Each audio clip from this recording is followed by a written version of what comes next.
Okay, you're a drama queen. Okay, sure. So my name is Venetia. I'm from England, but I've been in India on and off since I was 19, so for many years. Yeah, we've lived in Bombay initially, then Bangalore, and then we lived in Sakleshpur, off-grid for several years, and now we are back. And then we were in England for a few years, and now we're back in Bangalore and in GoodEarth Malhar. This is Gautam, my husband. Our oldest son, Uthpalaksh, or Upu. This is Theos, who's 6. And this is Devamrita. How old are you? 1. And this is Bullet.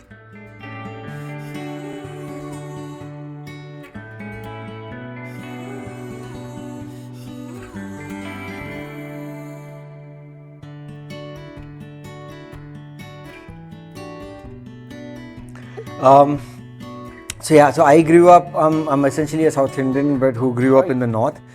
Both my sets of grandparents on either side, they moved to the North much early on. And in fact, my parents were also born and brought up in the North. And but I've lived all over the country. Lived for many years in Bombay, where Venetia and I met. And we've been in Bangalore for, I think, for about 15 years now, except for a little bit of a break when we were in England for a few years. But we've come back to Bangalore recently, last year, and couldn't have found a better place to live than GoodEarth. At the moment, I'm mainly a mother. I'm looking after kids. In the past, I was working in the publishing industry when I first came to India, and I then set up. So I worked with Macmillan Publishing Company. I then set up I was very into Sanskrit. I studied Sanskrit at university. I set up a Sanskrit publishing house where we were translating poetry which hadn't previously been translated into English. Into English, and we were trying to find a wider audience and make these really unknown but beautiful works of art more accessible to a wider audience. So we did a messenger poem which spanned South India, and we did various other. The first one we published, a Kokala Sandesha, and I don't have the 4th one here. Then we did the Madhara Vijayam, which is it's from the Vijayanagara Empire. And this was a Darpa Dalanam, and there was one more, Shyamala Dandakam. So these were the 4 books we've done to date. Poems. And then this one came along, and the books went away and the laptop went away.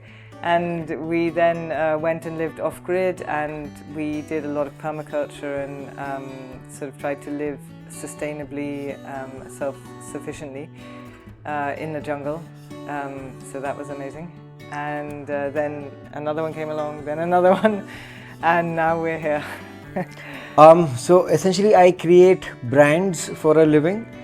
I have created various brands over the years.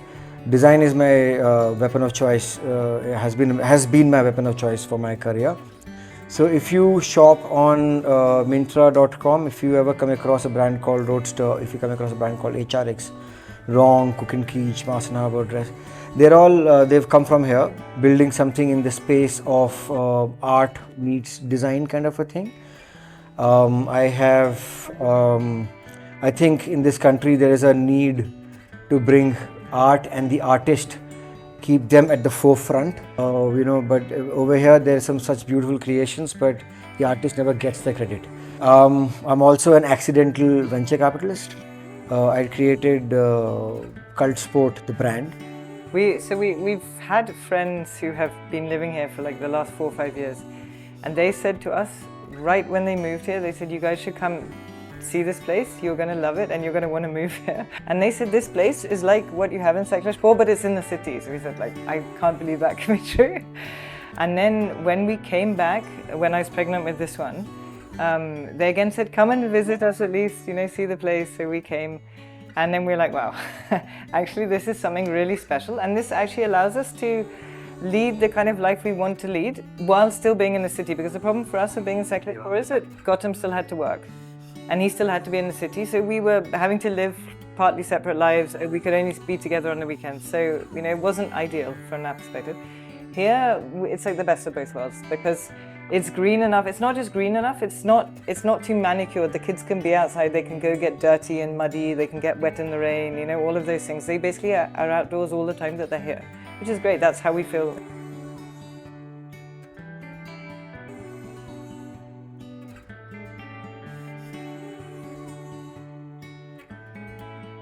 So you can spend almost the entire day just walking around. I love the fact that all the communities are connected to each other. Kids come out of one and into the other. So while there might be different communities like Medley, Malhar, Resonance, Mosaic, and so on and so forth, but the constant traffic of children through is amazing. Right? And there's also, it's the sense of security for us as parents. Something that we would have been worried about elsewhere, we're not worried about that here, because the kids are constantly back and forth, and we really, really like that. Devamrita loves this, kids love this. They play tag on that little set of bar tag structure there. Theos, can you show us how to play bar tag? The daughter, she climbs right up to the top. That's how to play bar tag. Anywhere else, any other set of parents, they would have been very worried. We're okay. This way, this way, Malhar this way. child, we call it.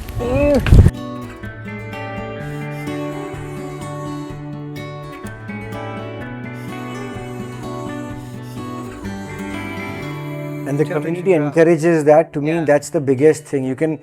It's easier to build. It's easy to build a green building if you follow certain, rules or whatever, certain playbook. But it's very difficult to put a community together, right? Because the art, culture, and sport, apart from just the natural way of being, is important to get a certain mindset of people coming together. So GoodEarth is also one of my investment mistakes, by the way. Because in 2014-15, I don't remember exactly when, some senior VP of engineering or somebody at Mintra was coming over here to look for a place. And she asked me if I wanted to come along and have a look at the place. So I was like, who stays in Kengeri? Because our world revolved around, the classic IT hub of, HSR, Koramangala, Indiranagar, Sarjapur Road. That's where we wanted to be. And we ended up buying a house in Koramangala and so on and so forth. But I didn't even come towards this place, right? It's only when this happened, when there were some people, and not one, not two, but 3 or 4 families from GoodEarth who were already living here had come to our farm and everything. And this, like Venetia said, so when we came here, I was surprised how quickly I could get here using either the Mysore Road or the Nice Road. The connectivity with the metro, which I understand wasn't present in 2015. But the amazing connectivity that this place has got now. In fact, I commute all the way to Indiranagar now for work. I've just set up an office there, and I have no hassles. I'm not going to ask my family to move out because the kids just have it like amazingly, at their footsteps. Uppu, is there anything you like particularly about? Yeah, I think I really like the fact that there are lots of trees which have fruit on them, and it's just so green, and like I can go to my friend's house whenever I want, and I don't have to pre-arrange it or anything. Favorite spot Is that your favorite spot, the library? Yeah. What's your favorite spot, Uppu, in the whole of Footprints? The whole of Malhar. Is it football? Is it? The whole of Malhar, I'd say it's probably basement 2, Footprints, underneath the bridge where we always used to play cricket. So basement 2 is another cricket spot, Since everybody spoke about their favorite part of GoodEarth, wherein I felt missed out. I felt I missed out, right? So my favorite part of GoodEarth lies right at the bottom. It's called ABSF. Right? To me, the way I've seen Bobby at work, the way he goes about training those athletes, there's a reason why he was the younger Dharmacharya and everything, Awardee. The way I have recovered is all thanks to Baiju, Bobby, and the guys at Confluence. Also, and this and the other end, which is the Kuta. Is my second, like between these two is my current world as we speak. No, seriously, art, culture, sport, to me, with Courtyard Kuta and this constant stream of events, with the library, which is I think the most amazing feature over here, with the football field, Theos spends a with lot of time in the Confluence and the library. way they have gone about building, catering to everything from the physio to the spa to the pool to the, even the food there, right? We've hosted many people who've come to see us there. I love Adda because in the mornings and the evenings to congregate, it's like bringing a flavor of how we grew up, the India that's lost now, right? With these apartment complexes of strangers living together, nobody really knows each other, nobody really talks to each other. That whole sense of community, there's constantly a smile, constantly like things happening. I love the fact that there's a community garden there. I love getting those messages saying, oh, 2 brinjals, 5 chilies and 1 bunch of sappu kept on the e-cluster bench. It's to me these small things that go a long way. The fact that while Bangalore was reeling under a drought situation almost, we didn't buy ever a tanker. That's because a committee that is so active, the residents are so proactive. They took measures. There were discussions about how could we conserve water, how could we gather all the mates together, talk to them about what could we do to conserve water so that we don't have to spend money on getting that borewell water tanker, whatever, falling prey to that mafia, right? And proud to say that of the 2 tanks, only 1 ran dry. It's all thanks to the efforts more by the committee and then the residents who played along. Yeah. I love this, I love the footprints group. Every now and then we'll get a photograph of a shoe. Yeah, Correct? someone who's lost their shoe or a child. Yeah, we also get these photographs. Have you seen X? Yeah. And that X is usually a child who's found in a tree somewhere, eating berries or cherries or whatever it is. These are small things that make it the place. So something that I like a lot about this place is the quality of residents, right? It's a chance. It started with a thought. People kind of come in, and what I've also noticed is it's friends of friends of friends who've always come in, word of mouth, right? And as an investor, as a brand creator, I think it's the strongest asset that anybody can have is people who run the show. And I think GoodEarth's got that top notch. That a lot of the GoodEarth middle to senior management, they all live here. So the community's problems are their problems. They're a part of the community. They're not just builders who've sold stuff, moved on, and the community kind of figures its way out, right? They're living here. So I see them at the ABSF, I meet them in the evening at the Kuta, I meet them at Adda, or if I have something to talk about, I'll go over to the office to talk to them. So it's the constant availability at various fora, I think, that makes for a great interaction, and very creative people here. A lot of people doing some wonderful stuff here. Yeah, so I mean, I think as builders, somebody's building furniture, leather, somebody's building kids stuff. I mean, it's beautiful. I mean, I think the whole quality of the mixture is really amazing of people. But I mean, because I think the GoodEarth team, as Gautam said, I mean, what they've created is amazing, but you can't really create the community. The community it's organically grown like that, right? More and more people move here, they tell their friends, they tell their family, they move here. So it's become a real collection of interesting, very proactive people. Everyone's, no one's sitting back and just saying, oh, well, there's a water problem, we can't do much about it. Everyone's very proactively trying to solve these issues in the area around, stop the burning of waste, and, these kind of movements are going on. As Gautam said, there's a lot of really interesting people here. So, we've made loads of friends, so it's not just the kids, kids have made loads of friends, we've also made loads of friends. That's really special, I think, to have that all on your doorstep. And then, of course, there's these wonderful events that the community keeps organizing, whether it's at the, the whole Malhar level or within the communities. you know, lots of festivals of all different religions and, you know, different types of things. Like there's a friend of mine has been organising this moonlit meditation. That was beautiful. I mean, this is just so much going on that actually our biggest issue is like we're so busy here that we never have time to go visit our friends elsewhere in the city or get out because, you know, everything, the boys are always busy, you know, on the weekends they've got birthday parties, they've got, you know, they created a Footprints Football League, right? FPL. Footprints Premier Footprints Premier League, and now they're doing a Footprints, a cricket one, isn't it? Premier League cricket version. Cricket version. So, you know, they're busy, so we say, oh, should we go visit, you know, Gautam's mother? And they say, oh, but we've lined up, you know, we've got a test series this weekend or whatever it is. I mean, there's just tons, whether it's from sport to, you know, lots of stuff, art classes, Theos goes for, all within here. So, and everything we can walk to.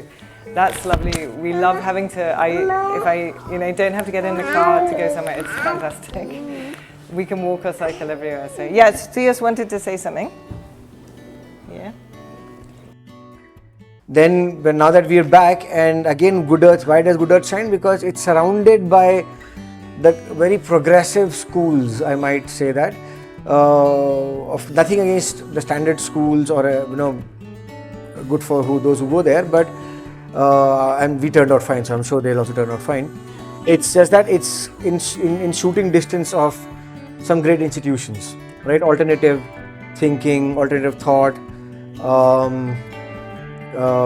Yeah, and I think, and I firmly believe real values actually get instilled at home, in a home environment, and GoodEarth shines there again because it's about, again, the quality of people. So it's all connected all over again, you know, to the quality of people, what the kids do in their spare time. Are they stuck to their screens versus are they trying to build a tree house or you know, climb up a tree to get some fruits?